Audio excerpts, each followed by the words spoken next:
Hello everyone, welcome to V Express Sports. Today we have Utkarsh supporting Mumbai Indians and Archil, जिनको हमने काफी time से देखा है, पंजाब के सपोर्टर रहे हैं, काफी बढ़िया एनालिसिस करते हैं।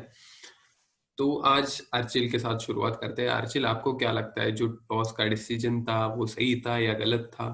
उसके बारे में आपकी क्या राय है? टॉस जीत के जो डिसीजन था काफी हद तक सही था कि फ्रेश ट्रिप था, मतलब विकेट यूज नहीं था। हाँ, आज एक नए विकेट पे खेल रहे थे। हाँ, ग्राउंड की डायमेंशन भी काफी इवन थी, ऐसा नहीं था कि एक साइड बड़ा और एक साइड छोटा था।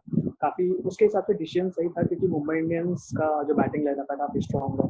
तो अगर वो लोग चेस करने जाएंगे तो ऑब्वियसली वो लोग हमको आउटप्ले कर देंगे कहीं ना कहीं। So that was a good strategy of putting the pressure on Mumbai Indians defend the target. And कुछ हद तक हमने काफी सही खेला till the 15th over we were well in the game, but then obviously Mumbai Indians is a big brand and the players that या they have are like the marquee players of the world. So तब तक अगर रोहित शर्मा खड़े हैं and then they have Pollard to come and Pandya brothers to come, so obviously you somehow are prepared कि 50-60 run बनेंगे last में। But I guess that was the turning point कि 16वें ओवर 17वें ओवर में मोमेंटम पूरा उनके side चला गया and that cost us the match. और स्टार्टिंग 11 की बात करें तो उसमें एक चेंज हुआ। आप सेटिस्फाइड थे स्टार्टिंग 11 से? स्टार्टिंग 11 से मैं पूरी तरीके से सेटिस्फाइड हूँ। The reason being Murugan Ashwin leg spinner हैं और कृष्णप्पा गौतम आते हैं तो ऑफ स्पिनर हैं। अगर हम लोग ग्राउंड के डायमेंशन के हिसाब से जाएं तो ऑफ स्पिनर को हालांकि मारना आसान रहता है बट क्लियर करना उतना ही मुश्किल रहता है। ग्राउंड क्लियर करना मुश्किल रहता है। कृष्णप्पा गौतम बैटिंग में भी डेप्थ देते हैं टीम को। तो जैसे आज उन्होंने खेला, आज भी 16-17 रन मारे हैं इनमें, और अगर वो मैच क्लोज होता तो वो काफी फायदेमंद रन होते थे।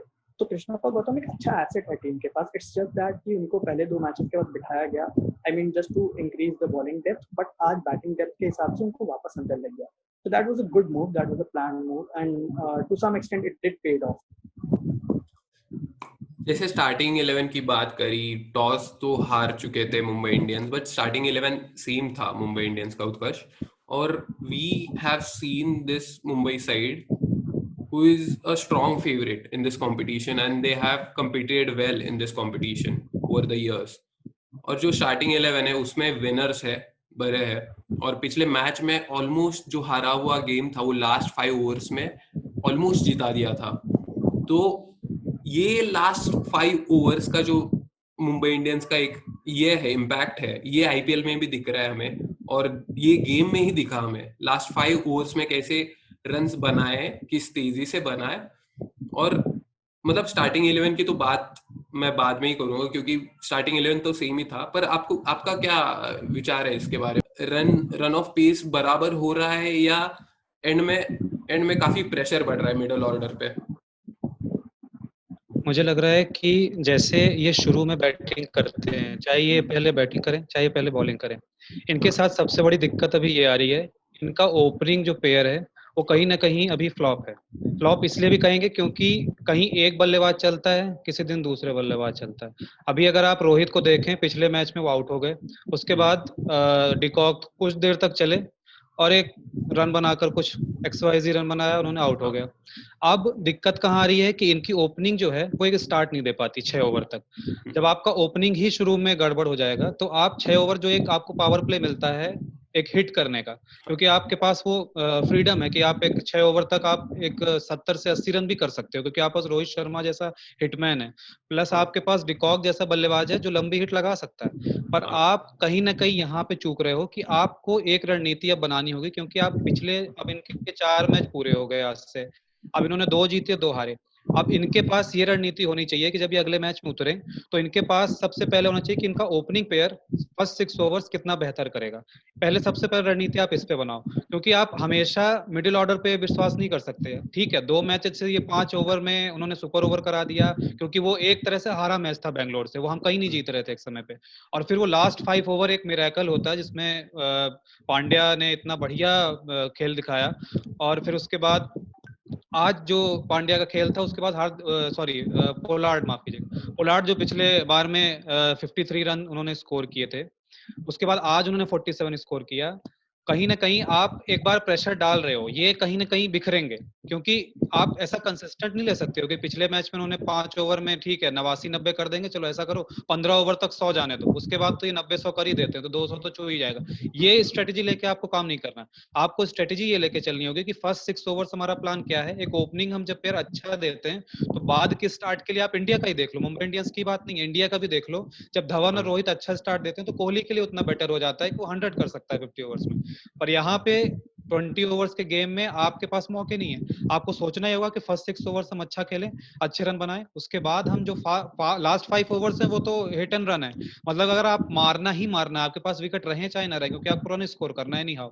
तो यहाँ पे सबसे बड़ा जो मैं लास्ट में कहना चाहूंगा कि फर्स्ट 6 ओवर्स पे ध्यान दें, और लास्ट 5 ओवर्स पे इतना डिपेंडेंट ना रहें कि कल को अगर वो दोनों बिखर गए, हार्दिक पांड्या और किरण पोलार्ड, तो दिक्कत ये हो जाएगी कि फिर आपके पास रन नहीं रहेंगे। आप अगर 100 कर रहे हो 15 में, तो लास्ट 20 ओवर में हो सकता है 40-50 ही आए और आप 150 कर पाओ।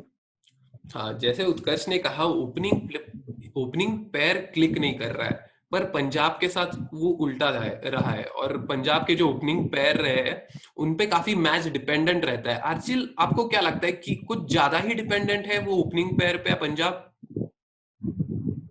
इसमें हम लोग अगर एक साइड से देखेंगे, डिपेंडेंसी इसलिए आ रही है क्योंकि वो लोग कंसिस्टेंटली परफॉर्म करते आ रहे हैं, और दूसरी साइड से हम लोग ये देखेंगे कि जब तक आपका मिडिल ऑर्डर एक्सपोज नहीं होता है तब तक आप ये नहीं बोल सकते आपका मिडिल ऑर्डर स्टेबल है। ये हमने, जैसे उत्कर्ष ने बोला, इंडिया के लेवल पे ही देख लेते हैं। इंटरनेशनल लेवल पे 2017 चैंपियंस ट्रॉफी में हमारे ओपनर्स इतना अच्छा खेल रहे थे कि मिडिल ऑर्डर को चांस ही नहीं मिला। हमने फाइनल्स में पाकिस्तान को फेस किया और हमारा मिडिल ऑर्डर टोटली एक्सपोज हो गया। एंड वो वर्ल्ड कप में इंडिया की हमेशा से स्थिति रही है, और वो हमेशा से ही क्रिकेट का ही वही सिनेरियो रहा है। आपका अगर मिडिल ऑर्डर जब तक एक्सपोज नहीं होगा, तो आप अगर उनसे 5 ओवर में 50 रन भी बनाने बोलेंगे तो वो काफी डिफिकल्ट हो जाता है। जैसे आज आप देख रहे थे कि पूरन स्ट्राइक कर रहे थे, क्लीन हिट्स मार रहे थे, क्योंकि वो सीपीएल खेल के आए हैं। मैक्सवेल भी इंग्लैंड से खेल के आए हैं, अच्छा प्रदर्शन देते हुए आए हैं, but he was struggling to play because he was facing a quality leg spinner Deepak Chahar who was flighting the ball। एक सब कॉन्टिनेंट स्पिनर जब डालता है और एक जो बाहर विदेशी स्पिनर डालता है, बहुत बड़ा डिफरेंस पड़ जाता है, सबकी थिंकिंग भी चेंज हो जाती है। So I mean that's the point where Punjab is lagging, क्योंकि उनका जो टॉप ऑर्डर है उसके 15 से 17 ओवर खेले हैं, 100 बॉलें खेली हैं। केएल राहुल और मयंक अग्रवाल ने आज जिस तरीके से स्टार्ट किया, ऐसा लगा पिछले मैच का कंटिन्यूएशन चल रहा है, मिडिल ही कर रहे थे। पहला ओवर 12 रन, दूसरा ओवर 24 रन, तीसरा ओवर 35 रन, मतलब कंसिस्टेंसी थी। बट एक बार जैसे ही विकेट्स गिरे तो वो झड़ी लग गई, और जिसकी वजह से हमें मैच भारी पड़ गया। बिल्कुल सही कहा आर्चल, वो टॉप ऑर्डर काफी बेहतरीन है पंजाब का, और हमने देखा कि क्या कमजोरियां है दोनों टीम्स में, और काफी एक तरफा रहा आज का मैच, और इसमें काफी टर्निंग पॉइंट्स तो नहीं रहेंगे। बट उत्कर्ष, आपको क्या लगता है मैच कहाँ घूमा, कहाँ वो टर्निंग पॉइंट था जिधर मैच मुंबई के तरफ ही झुक गया पूरा? मुझे लगता है कि जब शुरू में केएल राहुल और मयंक अग्रवाल बैटिंग कर रहे थे, फर्स्ट 6 ओवर्स की यहाँ पे बात करें तो जब तक वो दोनों थे, आप देखेंगे ट्रेंट बोल्ट को 2 ओवर में 21 पड़े थे। उसके बाद चीजें बदली, बुमराह को उन्होंने लाया, पहले ओवर में उन्होंने मयंक अग्रवाल को क्लीन बोल्ड किया। उसके बाद कृणाल पांड्या को लाया, उन्होंने करुण नायर को आउट कर दिया। यहाँ से आपने ब्रेकिंग तोड़ दी, वो एक जो फ्लो बन गया था कि अच्छे स्टार्ट देने का, वो फर्स्ट 6 ओवर्स वहां आपने तोड़ दिया। सबसे बड़ा प्लस पॉइंट मुंबई के लिए वही था कि वहां आपने 6 ओवर्स में 2 बैक टू बैक विकेट्स ले लिए। यहाँ से होता क्या है कि जब आप पहला विकेट ले लेते हो, दूसरा बैट्समैन आता है, उसके लिए 2020 में तो ज्यादा समय होता नहीं कि वो टिक कर खेलेगा, 2-4 बॉल लेगा, उसके बाद बड़ी हिट लगानी ही लगानी, क्योंकि आस्किंग रन रेट बढ़ेगा। यहाँ पे आपने क्या किया, जैसे करुण नायर आए, उन्होंने 2-3 बॉल खेली कि अब पिच ऐसा होगा, आपने उन्हें आउट कर दिया। यहाँ पे आपने मौके नहीं दे रहे, आप केएल राहुल पर दबाव डाल रहे हो क्योंकि वो कप्तान है, अब उनके पास प्रेशर आ गया। वो पिछले 2 इनिंग से कंसिस्टेंट परफॉर्मेंस कर रहे हैं, किसी में शतक मार रहे हैं, किसी में शतक मार रहे हैं। उसके बाद अब आपके पास मौका ये था कि आप केएल राहुल को आउट करते। यहाँ पे एक गलती जो थी कि वो ठीक है छुप सी गई, जो कमेंटेटर भी बार बार ये कह रहे थे कि आप यहाँ पे केएल राहुल को आउट करने के लिए बुमराह को लाते, क्योंकि वो कंसिस्टेंट थे पहले ओवर में, और हो सकता था कि वहाँ केएल राहुल का विकेट मिल जाता पहले, पर खैर राहुल चहर ने वो कमी पूरी कर दी। टर्निंग पॉइंट केएल राहुल का विकेट था, जहां पे राहुल चहर ने उनको आउट किया। अगर वो आउट नहीं होते, केएल राहुल जिस कंसिस्टेंट परफॉर्मेंस के साथ खेल रहे हैं पिछले 2 मैचेस से, हो सकता है आज वो बड़ी हिट लगा सकते थे, क्योंकि वो अकेले गेम को ले जाने में माहिर हैं। आप लास्ट मैच देखिए जिसमें उन्होंने शतक मारा, केवल उनकी इनिंग्स ही रही जिसने 200 के पार करा दिया स्कोर को। यहाँ पे भी अगर हो सकता था कंसिस्टेंट परफॉर्मेंस वो करते, तो केएल राहुल का विकेट मुझे लगता है कहीं ना कहीं वो टर्निंग पॉइंट साबित हुआ। और फर्स्ट में जब मयंक अग्रवाल आउट हुए, वहां से उन्होंने फ्लो तोड़ा, और केएल राहुल का विकेट यहाँ से कमर टूट गई, क्योंकि कंसिस्टेंट, जैसा कि कह रहे हैं अर्चिल की, आप एक्सपोज जब तक नहीं करोगे मिडिल ऑर्डर को, वो नहीं प्रदर्शन करने वाले अच्छा। यहाँ पे एक्सपोज हुआ, यहाँ पे मौका था, निकोलस पुरन ने उसको बखूबी निभाया, 47 किए उन्होंने। पर यहाँ जब एक अच्छी स्टार्ट मिल गई थी तो उसे लंबे दौर तक ले जाना था, जीत तक हो सकता था, कि जिस हिसाब से वो बैटिंग करते हैं फ्लोलेस, वेस्ट इंडीज के बल्लेबाज ऐसे ही करते हैं। 2020 में वो बिना मतलब फिकर के ऐसी बल्लेबाजी करते हैं जहां वो सामने वाले को ध्वस्त कर सकते हैं। तो यहाँ पे मिडिल ऑर्डर का होना बहुत जरूरी था, जो नहीं चल पाया। मुझे लगता है यही दो टर्निंग पॉइंट थे, पहला तो मयंक अग्रवाल को आउट करना और फ्लो तोड़ना, और प्लस केएल राहुल का विकेट। अर्चिल, आप एग्री करते हैं उत्कर्ष से जो उन्होंने बोला टर्निंग पॉइंट्स के बारे में? उत्कर्ष ने काफी सही एक्सप्लेन किया, मतलब पूरे एक मैच की सिचुएशन उन्होंने काफी शॉर्ट में काफी अच्छे से एक्सप्लेन की। मेरे हिसाब से टर्निंग पॉइंट थोड़ा बहुत वो भी था जब हमारे पास ऑलरेडी एक्चुअली एक बॉलर शॉट खेल रहे थे, तो कहीं ना कहीं मैक्सवेल से बीच में 2 ओवर करवा देने थे, सो दैट जो लास्ट में गौतम के ऊपर और नीशम के ऊपर प्रेशर आया वो थोड़ा ईज ऑफ हो जाता। आई mean that's just an assumption, क्योंकि जो हम लोगों ने वहाँ पे 27 और 27 54 रन खाए हैं 12 बॉल पे, वो क्या पता 30 रन भी खाते, 35 भी खाते, तो भी 19 रन कम हो जाता और वो टारगेट 165 170 पे निपट जाता, जो काफी चेजेबल था, क्योंकि जिस तरीके का हमारा अप्रोच था। फिर अभी हम लोग 48 रन की जगह 30 या 15 20 25 रन से हारते, और उसके हिसाब से एंड में अप्रोच भी चेंज हो जाता। पहली चीज ये। दूसरी चीज ये है कि हमारे बैट्समैन काफी हद तक अच्छा खेल रहे थे, बट जैसे ही पहला विकेट मिला, दूसरा तुरंत ही अगले ओवर में मिल गया, फिर तीसरे विकेट के लिए पार्टनरशिप हुई, फिर केएल राहुल चले गए, फिर पूरन ने स्ट्राइक किया, फिर पूरन चले गए, तो पूरन को कहीं से सपोर्ट नहीं मिला। अगर मैक्सवेल भी रन बॉल खेलते रहते या धीरे धीरे 125 से तो 30 के स्ट्राइक रेट से भी खेलते, तो पूरन के ऊपर वो प्रेशर थोड़ा ईज हो जाता और वो उतने बड़े हिट्स के लिए नहीं जाते। बट वो होता है कि I mean every day is not a good day, and आज वो पंजाब के फेवर में नहीं था, and obviously MI bowlers outplayed us, they bowled in the best of the lengths, and Rahul Chahar का क्या ही कहना, I mean he is a sensation of the IPL, that cost us the match. बिल्कुल सही, बिल्कुल सही। आप दोनों ने एकदम बखूबी पकड़ा है, जो टर्निंग पॉइंट्स थे गेम के, काफी अच्छे से एक्सप्लेन किया है। और हम मतलब मैच तो काफी एक तरफा था, बट मैं अर्चिल आपसे जानना चाहूंगा कि पंजाब की तरफ से वो कौन सा प्लेयर था जो एक्सप्रेसिव था और जो काफी आउट ऑफ द बॉक्स खेल रहा था, मतलब गेम में? मेरे लिए आज के मैच में 2 प्लेयर्स रहेंगे। सबसे मेजर क्रेडिट मैं दूंगा शेल्डन कॉटरल को।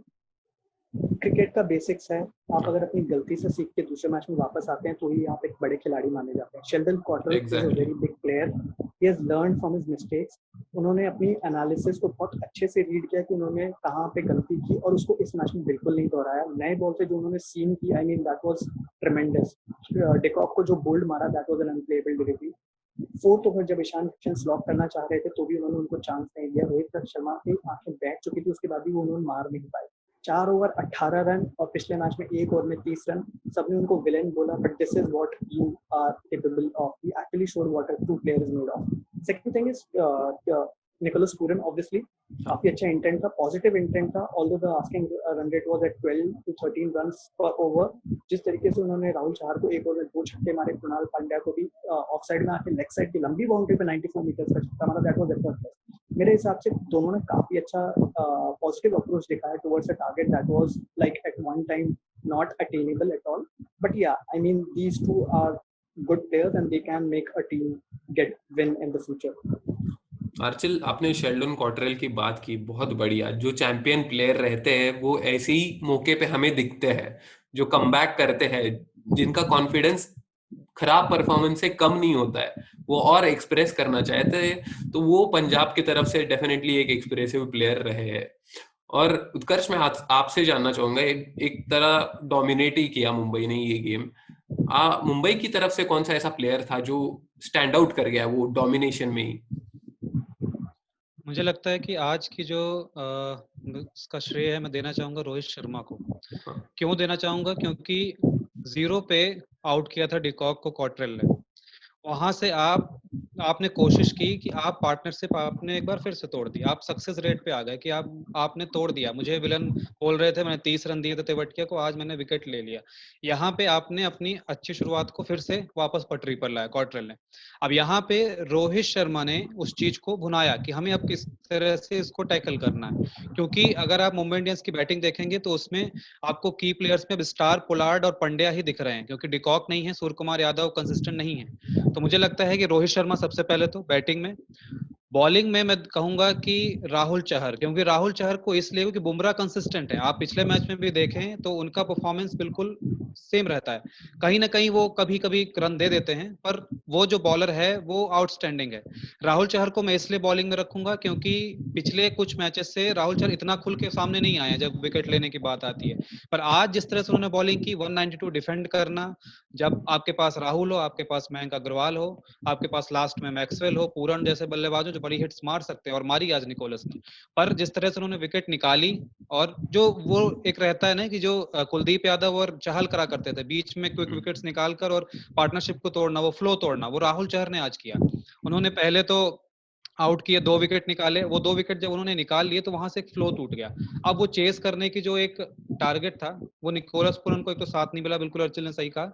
तो मैं कहूंगा लास्ट में कि रोहित शर्मा को आप बैटिंग में, मैं मानता हूं कि आउटस्टैंडिंग आज रहे, क्योंकि अगर वो एक इनिंग्स देखें और लास्ट में जो हार्दिक पांड्या और किरण पोलार्ड का जो स्टार्ट था, जो एंड था उन्होंने किया लास्ट 5 ओवर्स में, वो ट्रेमेंडस था। मैं नहीं कहता कि उसे कम आंका जाना चाहिए, पर जब आप एक स्टार्ट दे देते हो, आपको कैप्टन से, जब एक कैप्टन होता है कि वो लीड करने वाला है, वो जब एक तरह से 70 और 75 रन जैसे स्कोर बना देता है, तो आप एक प्रेरणा लेते हो वहां से कि हमें अब इसको अच्छा एंड करना है, क्योंकि हमारे कप्तान ने इसकी शुरुआत अच्छी की है। तो मैं बिल्कुल यही कहना चाहूंगा लास्ट में कि रोहित शर्मा को आप बैटिंग में रखें आउटस्टैंडिंग में, और बॉलिंग में राहुल चहर को रखें।